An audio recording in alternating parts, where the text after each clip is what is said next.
Hello students. आज हम classical जो एम्प्लॉयमेंट थ्योरी थी और जो केंजियन एम्प्लॉयमेंट थ्योरी थी उन दोनों के बीच में जो है डिफरेंस करेंगे। यानी क्लासिकल जो इकोनॉमिस्ट थे जिन्होंने ये कहा था कि भी अर्थव्यवस्था के अंदर जो है वो पूर्ण रोजगार एक सामान्य स्थिति है।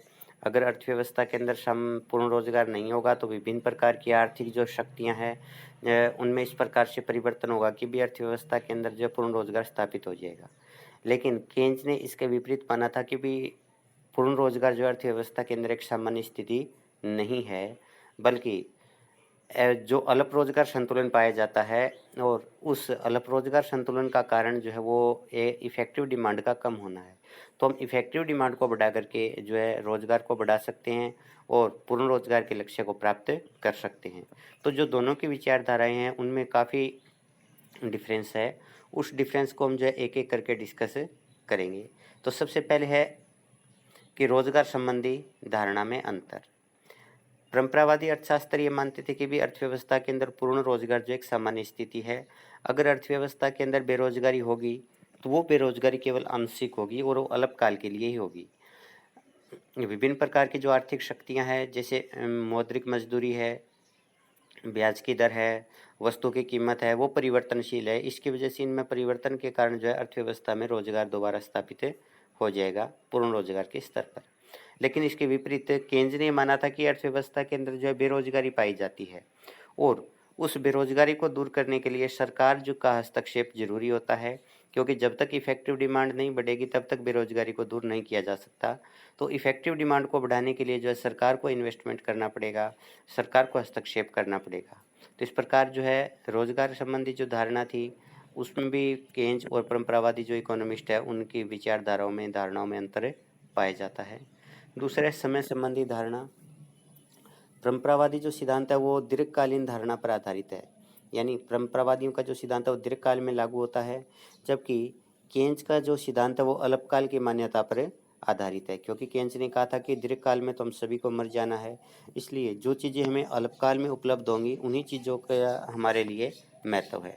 तो समय संबंधी धारणाओं में भी दोनों में अंतर है। परंपरावादी जो है दीर्घकालीन मान्यता को लेकर के चलते थे और केन जो है अल्पकाल की मान्यता को लेकर के अपने सिद्धांत की व्याख्या करता है। आगे संतुलन संबंधी धारणा में अंतर। परंपरावादी अर्थशास्त्री ये मानते थे कि भी संतुलन अर्थव्यवस्था के अंदर केवल एक ही बिंदु पर होगा और वो बिंदु जो पूर्ण रोजगार का बिंदु होगा। यानी अगर कभी भी अर्थव्यवस्था के अंदर संतुलन नहीं है तो अर्थव्यवस्था दोबारा से पूर्ण रोजगार के स्तर पर आकर इस संतुलन में होगी। इसके ना तो आगे अर्थव्यवस्था संतुलन में हो सकती है और ना इससे पीछे। इसके विपरीत केन जो है उन्होंने माना था कि भी अर्थव्यवस्था के अंदर जो है तीन बिंदुओं पर संतुलन हो सकता है। एक तो संतुलन पूर्ण रोजगार के स्तर पर भी हो सकता है और संतुलन जो है वो अल्प रोजगार के स्तर पर भी हो सकता है और संतुलन अति पूर्ण रोजगार के स्तर पर भी हो सकता है। क्योंकि संतुलन की जो है एक ही कंडीशन है, एग्रीगेट डिमांड और एग्रीगेट सप्लाई इक्वल होनी चाहिए। तो वो पूर्ण रोजगार के स्तर पर भी इक्वल हो सकते हैं, वो अल्प रोजगार के स्तर पर भी इक्वल हो सकते हैं और वो अति पूर्ण रोजगार के स्तर पर भी इक्वल हो सकते हैं। तो इस प्रकार संतुलन संबंधी दोनों की धारणाओं में भी डिफरेंस है। आगे बचत फलन को लेकर के भी दोनों की विचारधाराएं अलग अलग है। परंपरावादी अर्थशास्त्री मानते थे कि भी बचत जो है वो ब्याज की दर का फलन है और ब्याज की दर और बचत के अंदर जो पॉजिटिव संबंध होता है। अगर ब्याज की दर बढ़ेगी तो बचत बढ़ेगी, अगर ब्याज की दर कम होगी तो बचत में भी कमी आएगी। इसके विपरीत केन्ज ने जो है अपने सिद्धांत में माना कि बचत जो है वो ब्याज की दर का फलन नहीं है, बल्कि बचत है वो आय का फलन है। अगर एक व्यक्ति की आय बढ़ेगी तो व्यक्ति अधिक बचत कर पाएगा और अगर एक व्यक्ति की आय कम होगी तो व्यक्ति बचत भी कम कर पाएगा। बचत का जो है ब्याज की दर के साथ में कोई रिलेशनशिप नहीं है, ऐसा केन्ज का मानना था। तो बचत फलन के बारे में भी दोनों की विचारधाराएं वो अलग अलग है। दूसरा निवेश फलन। परंपरावादी अर्थशास्त्री मानते थे कि भी इन्वेस्टमेंट जो है वो ब्याज की दर का फलन है, यानी निवेश ब्याज की दर पर निर्भर करता है। ब्याज की दर और इन्वेस्टमेंट के बीच में विपरीत रिलेशनशिप होता है। अगर ब्याज की दर अधिक होती है तो ब्याज की दर, क्योंकि इन्वेस्टमेंट की लागत है तो इन्वेस्टमेंट की लागत बढ़ेगी, इसकी वजह से इन्वेस्टमेंट कम किया जाएगा। और अगर ब्याज की दर कम होती है तो इससे इन्वेस्टमेंट की लागत है वो कम हो जाएगी और इन्वेस्टमेंट की लागत को कम होने से इन्वेस्टमेंट अधिक किया जाएगा। इसके विपरीत केन्ज ने ये माना था, क्योंकि उन्होंने 1930 की जो महामंदी थी उसमें देखा था कि भी ब्याज की दर बहुत कम है, उसके बावजूद इन्वेस्टमेंट नहीं बढ़ पा रहा है। इसका मतलब इन्वेस्टमेंट को प्रभावित करने वाला एक कोई ना कोई अदर फैक्टर भी है, और उन्होंने अदर फैक्टर जो दिया वो MEC है। तो केन्ज ने माना कि इन्वेस्टमेंट जो है ब्याज की दर और MEC दोनों पर निर्भर करता है। ब्याज की दर के साथ में नेगेटिव रिलेशनशिप होता है, लेकिन MEC के साथ में पॉजिटिव रिलेशनशिप होता है। और एक इन्वेस्टर जब इन्वेस्टमेंट करता है तो ब्याज की दर और MEC में कंपैरिजन करने के बाद में इन्वेस्टमेंट करता है। आगे मांग और पूर्ति को महत्व। जो परंपरावादी थे उन्होंने जो पूर्ति को अधिक महत्व दिया था, क्योंकि परंपरावादी ये मानते थे कि भी जितनी भी सप्लाई की जाएगी अपने आप उतनी मांग पैदा हो जाएगी। तो मांग जो है कोई बड़ा इशू नहीं है, बड़ा इशू है वो है केवल प्रोडक्शन करना। तो परंपरावादी जो इकोनॉमिक्स है वो सप्लाई साइड इकोनॉमिक्स है, इसके अंदर जो है पूर्ति को अधिक महत्व दिया गया है। इसके विपरीत केन्ज जो है उन्होंने डिमांड को अधिक महत्व दिया है, क्योंकि केन्ज ये मानते थे कि भी अगर एग्रीगेट डिमांड बढ़ेगी तो एग्रीगेट डिमांड बढ़ने के कारण जो है अर्थव्यवस्था के अंदर रोजगार की मात्रा को भी बढ़ाया जा सकता है। तो ऐसे में मांग जो है वो ज़्यादा महत्वपूर्ण है। तो केन्ज की जो इकोनॉमिक्स है वो डिमांड साइड इकोनॉमिक्स है। आगे अनैच्छिक बेरोजगारी की धारणा। अनैच्छिक बेरोजगारी की धारणा के बारे में भी परंपरावादियों और केन्ज के अंदर जो पर्याप्त मात्रा में डिफरेंस पाया जाता है। परंपरावादी ये मानते थे कि भी अनैच्छिक रूप से बेरोजगार वो व्यक्ति होता है जो नगद मजदूरी की वर्तमान दर पर काम तो करना चाहता है लेकिन उसको काम नहीं मिलता। इसके विपरीत केन्ज ने यह माना कि भी अनैच्छिक रूप से बेरोजगार वो व्यक्ति है जो वास्तविक मजदूरी के वर्तमान दर पर काम करने के लिए तैयार है। परंपरावादी नगद मजदूरी की वर्तमान दर मानते थे, लेकिन जो केन्ज है उन्होंने कहा कि वास्तविक मजदूरी के वर्तमान दर पर काम करने के लिए तैयार है, किंतु उनको काम नहीं मिलता, चाहे वे नगद मजदूरी की वर्तमान दर पर काम करने को तैयार है या नहीं है। तो यहाँ पर केन्ज ने जो है अनैच्छिक बेरोजगारी की जो धारणा दी है वो वास्तविक मजदूरी के संदर्भ में दी है, जबकि परंपरावादियों ने जो अनैच्छिक बेरोजगारी की धारणा दी है वो नगद मजदूरी के संदर्भ में दी है। तो ये दोनों में डिफरेंस है।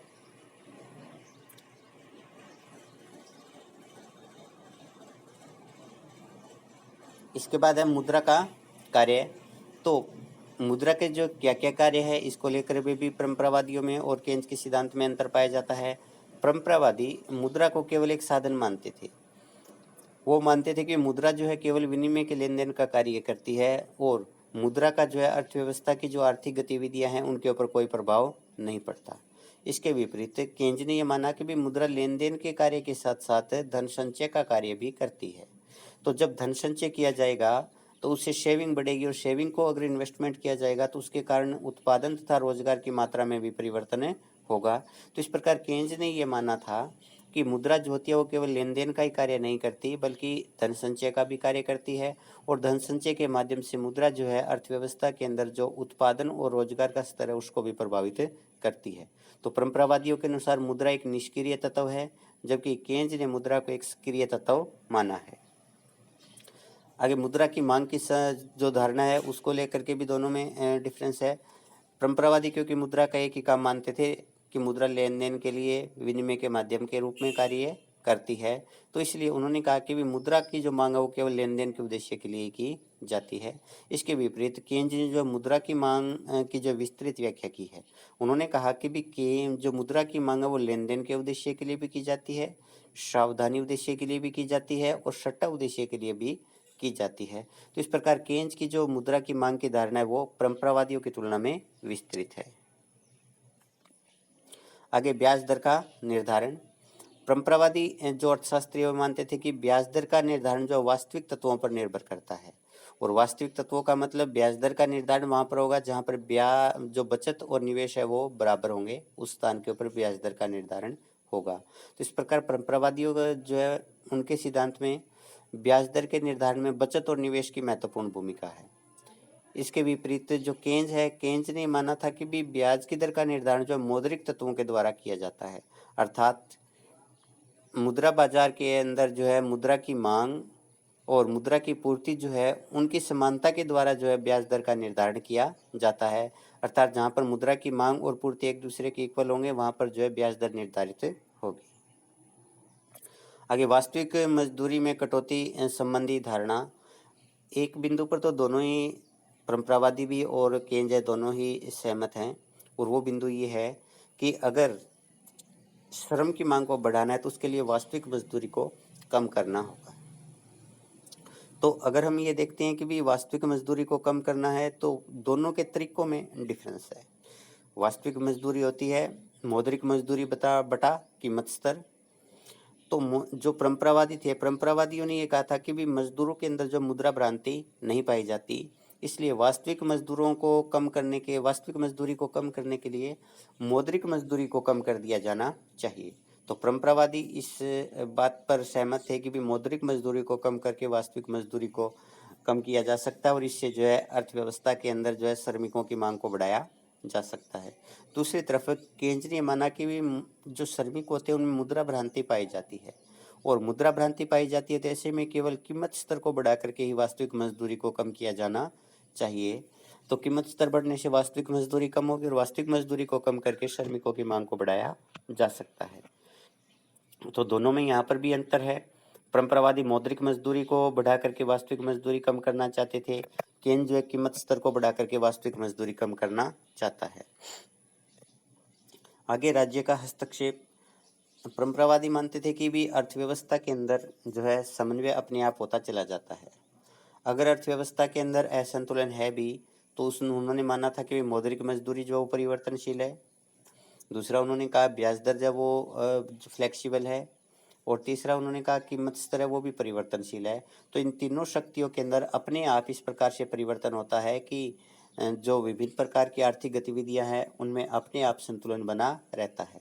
तो इसलिए उन्होंने कहा कि संतुलन और समन्वय के लिए राज्य के हस्तक्षेप की आवश्यकता नहीं है। इसके विपरीत केंज ने कहा कि भी अर्थव्यवस्था में अपने आप समन्वय नहीं होता, विभिन्न प्रकार की जो आर्थिक शक्तियां होती है वो अपने आप संतुलन में नहीं आ जाती। और ये बात उन्होंने 1930 की जो महामंदी थी उसके अनुभव के आधार पर कही। तो जब विभिन्न प्रकार की आर्थिक शक्तियां यानी सेविंग और इन्वेस्टमेंट इक्वल नहीं हो सकते, श्रमिकों की मांग और पूर्ति अपने आप बराबर नहीं हो सकते, वस्तुओं की मांग और पूर्ति अपने आप बराबर नहीं हो सकते, तो फिर ऐसे में उन शक्तियों में समन्वय स्थापित करने के लिए राज्य के हस्तक्षेप की आवश्यकता पड़ती है। इस प्रकार केंज ने जो है अर्थव्यवस्था के अंदर राज्य के हस्तक्षेप को आवश्यक माना है, परंपरावादियों ने राज्य के हस्तक्षेप को आवश्यक नहीं माना। आगे बचत गुण या बुराई संबंधी धारणा। परंपरावादी जो है बचत को एक गुण मानते थे, क्योंकि उनका मानना था कि बचत जो है अगर बढ़ेगी तो उसको जो है इन्वेस्ट कर दिया जाएगा, क्योंकि वो मानते थे सेविंग इक्वल टू इन्वेस्टमेंट है। तो जब बचत को इन्वेस्टमेंट कर दिया जाएगा तो उसके कारण अर्थव्यवस्था के अंदर पूंजी निर्माण होगा, और पूंजी निर्माण से एक देश का आर्थिक विकास होता है। इसके विपरीत केंज ने माना कि बचत जो है वो एक सामाजिक बुराई है, अर्थात अगर एक व्यक्ति बचत करता है तो कोई प्रॉब्लम नहीं है, अगर सभी व्यक्ति अर्थव्यवस्था के अंदर बचत करने लग जाएंगे तो उससे एग्रीगेट डिमांड गिर जाएगी, और अगर एग्रीगेट डिमांड कम होगी तो एग्रीगेट डिमांड कम होने से प्रभावपूर्ण मांग कम हो जाएगी, और प्रभावपूर्ण मांग कम होने से अर्थव्यवस्था के अंदर बेरोजगारी और मंदी फैल जाएगी। तो इसलिए जो केंज ने माना था कि भाई बचत जो है वो एक सामाजिक बुराई है। आगे व्यष्टि और समष्टिचर। परंपरावादी जो इकोनॉमिक्स है वो व्यष्टिचरों को अधिक महत्व देती है, यानी परंपरावादियों ने अपने सिद्धांत के अंदर जो व्यष्टिचर है उनको अधिक महत्व दिया, और उन्होंने आर्थिक समस्याओं के समाधान के लिए जो है व्यष्टि के सिद्धांतों को ही अप्लाई करने की कोशिश की है।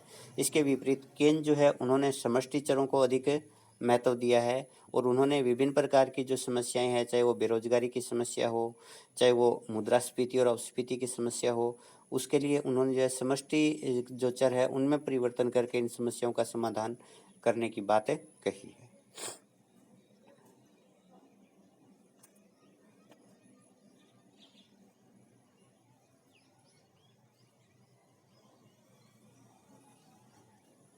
नेक्स्ट है गत्यात्मकता संबंधी धारणा।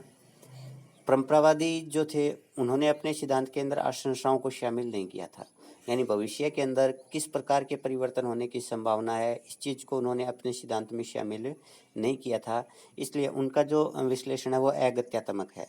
इसके विपरीत कीन जो है उन्होंने MEC के में जो है आशंसाओं को शामिल किया है कि MEC जो है आशंसाओं पर निर्भर करती है, जिसके कारण केंज का जो सिद्धांत है वो गत्यात्मक बन गया है।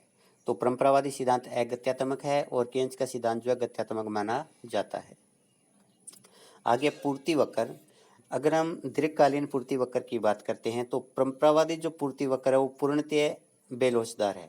यानी पूर्णतः बेरोजगार होने के पीछे कारण है कि अर्थव्यवस्था के अंदर पूर्ण रोजगार है और पूर्ण रोजगार के स्तर के बाद हम जो है प्रोडक्शन को बढ़ा नहीं सकते, इसलिए पूर्ति जो है ओ वाई के समानांतर है। इसके विपरीत केंज जो है, केंज ने माना था कि जब तक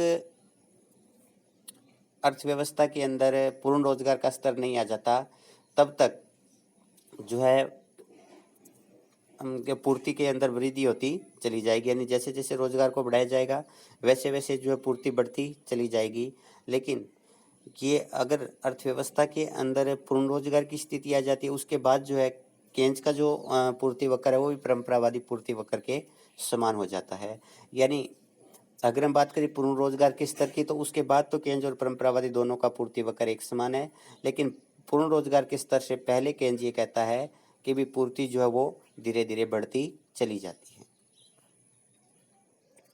नेक्स्ट है श्रम पूर्ति फलन। परंपरावादी अर्थशास्त्री मानते थे कि भी श्रम का जो पूर्ति है वो वास्तविक मजदूरी पर निर्भर करता है।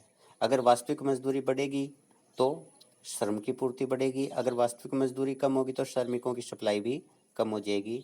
इसके विपरीत केंज ने माना कि श्रम का जो पूर्ति है वो मौद्रिक मजदूरी पर निर्भर करता है। यानी श्रम की पूर्ति का संबंध मौद्रिक मजदूरी के साथ में है। मौद्रिक मजदूरी जो है इसके साथ में जो है पॉजिटिवली रिलेटेड है। अगर मौद्रिक मजदूरी बढ़ेगी तो श्रमिकों की सप्लाई बढ़ेगी, अगर मौद्रिक मजदूरी कम होगी तो श्रमिकों की सप्लाई भी कम हो जाएगी। तो दोनों में यहाँ पे डिफरेंस है। श्रम की पूर्ति परंपरावादी के अनुसार वास्तविक मजदूरी पर निर्भर करती है और केंज के अनुसार मौद्रिक मजदूरी पर निर्भर करती है। व्यवहारिक उपयोगिता, परंपरावादी सिद्धांत जो इतना व्यवहारिक सिद्ध नहीं हुआ है क्योंकि परंपरावादी जो सिद्धांत था वो व्यष्टि सिद्धांत था और इन्होंने जो है व्यष्टि के जो परिणाम थे उन्हीं परिणामों को, उन्हीं सिद्धांतों को जो समष्टि की समस्याओं के समाधान के लिए प्रयोग किया।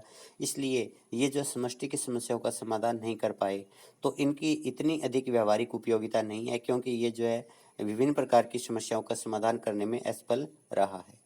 इसके विपरीत केंज का जो सिद्धांत है वो ज़्यादा व्यवहारिक सिद्ध हुआ है क्योंकि इसने जो है बेरोजगारी की समस्या के समाधान के लिए जो है सही सिद्धांत दिया है। इसमें मंदी, मुद्रास्फीति, इन प्रकार की जो समस्याएं हैं उनके बारे में बताया गया है कि किस प्रकार से हम इन समस्याओं का समाधान कर सकते हैं और वास्तव में जो है इनका समाधान जो है केंज के सिद्धांत के माध्यम से किया भी जा रहा है।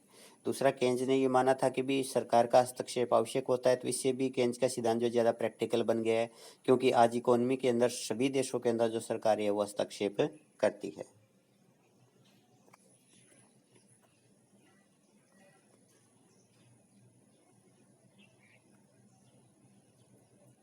इसके बाद है मुद्रा की मात्रा और कीमत संबंध। परंपरावादी सिद्धांत के अंदर ये माना गया था कि मुद्रा की मात्रा और कीमत में जो है प्रत्यक्ष संबंध पाया जाता है और प्रत्यक्ष के साथ साथ आनुपातिक संबंध भी पाया जाता है। यानी जिस अनुपात के अंदर मुद्रा की मात्रा बढ़ेगी उसी अनुपात के अंदर कीमत बढ़ेगी। अगर मुद्रा की मात्रा में कमी होती है तो उसी अनुपात के अंदर जो है कीमतों में भी कमी आ जाएगी। इसके विपरीत केंज ने यह माना कि जो मुद्रा की मात्रा और कीमत है उनमें प्रत्यक्ष और आनुपातिक संबंध नहीं पाया जाता। यानी एक तो जिस अनुपात के अंदर मुद्रा की मात्रा में परिवर्तन होता है उसी अनुपात के अंदर कीमतों में परिवर्तन नहीं होता। दूसरा, कीमत जो मुद्रा की मात्रा होती है यानी सप्लाई ऑफ मनी है वो प्रत्यक्ष रूप से कीमत को प्रभावित नहीं करती। सप्लाई ऑफ मनी जो है वो मांग, जो वस्तुओं की मांग है उसके माध्यम से प्रभावित करती है। दूसरा, जो सप्लाई ऑफ मनी है वो जो है ब्याज दर को प्रभावित करेगी और ब्याज दर के माध्यम से अर्थव्यवस्था के अंदर इन्वेस्टमेंट बढ़ेगा। इन्वेस्टमेंट बढ़ने से कॉस्ट के अंदर जो है वो वृद्धि होगी क्योंकि श्रमिक श्रम महंगा हो जाएगा, कच्चा माल महंगा हो जाएगा, उसके कारण जो है लागत में वृद्धि होगी और लागत में वृद्धि होने की वजह से जो है कीमतों में परिवर्तन आएगा, कीमतें बढ़ेंगी। तो इस प्रकार केंज ने ये बताया कि जो मुद्रा की मात्रा है वो अप्रत्यक्ष रूप से कीमतों को प्रभावित करती है। नेक्स्ट है कीमत स्तर और उत्पादन संबंधी धारणा। अब आप देखिए पहला जो डायग्राम दे रखा है वो परंपरावादियों का है। अब परंपरावादी सिद्धांत के अंदर आप देखिए कि कीमत स्तर का निर्धारण वहाँ पर होता है जहाँ पर एग्रीगेट डिमांड एग्रीगेट सप्लाई के इक्वल है। तो ये जो है ई बिंदु के ऊपर एक दूसरे के बराबर है। अब आप यहाँ देखिए जैसे ही मांग में वृद्धि होगी, इस प्रारंभिक तौर के ऊपर जो ओपी कीमत का निर्धारण होता है और ओ वाई एफ जो है उत्पादन की मात्रा यानी कुल पूर्ति यहाँ पर स्थिर है क्योंकि पूर्ण रोजगार का स्तर है। इसके बाद आप देखिए जैसे ही मांग बढ़ती है, मांग बढ़ करके D1 हो जाती है, तो उसके कारण जो है E1 बिंदु पर संतुलन होता है और E1 बिंदु पर संतुलन के कारण कीमत भी बढ़ करके OP1 हो जाती है। तो इस प्रकार हम देखते हैं कि जैसे ही मांग में वृद्धि होती है तो परंपरावादी सिद्धांत के अंदर केवल कीमतों में वृद्धि होगी, उत्पादन पर कोई परिवर्तन नहीं होगा। इसके विपरीत अब हम केंच को देखते हैं कि ई बिंदु के ऊपर जब अर्थव्यवस्था संतुलन में, क्योंकि यहाँ पर मांग और पूर्ति स्थिर है, तो ऐसे में ओ वाई उत्पादन की मात्रा, उत्पादन या रोजगार की मात्रा तथा ओपी जो है कीमत तय होती है। जैसे ही मांग बढ़ करके D1 होती है तो उसके कारण संतुलन का बिंदु है वो भी E1 हो जाता है और ऐसे में उत्पादन भी बढ़ करके Y से Y1 हो जाता है और कीमत बढ़ करके OP से OP1 हो जाती है। तो इस प्रकार हम देखते हैं कि परंपरावादी सिद्धांत के अंदर मांग के बढ़ने पर उत्पादन नहीं बढ़ता, केवल कीमत स्तर बढ़ती है। लेकिन केंच का जो सिद्धांत है उसके अंदर ये माना गया है कि पूर्ण रोजगार के स्तर से पहले भी अर्थव्यवस्था में संतुलन होगा और वहाँ पर जब मांग बढ़ेगी तो मांग बढ़ने के साथ साथ कुछ कीमत में भी परिवर्तन आएगा और कुछ जो है उत्पादन की मात्रा में भी परिवर्तन आएगा। तो परंपरावादी उत्पादन को स्थिर मानते हैं जबकि केंच मानता है कि पूर्ण रोजगार के स्तर से पहले जो है मांग के बढ़ने पर उत्पादन में भी वृद्धि होती है। इसके साथ ही अपना ये टॉपिक समाप्त होता है। धन्यवाद।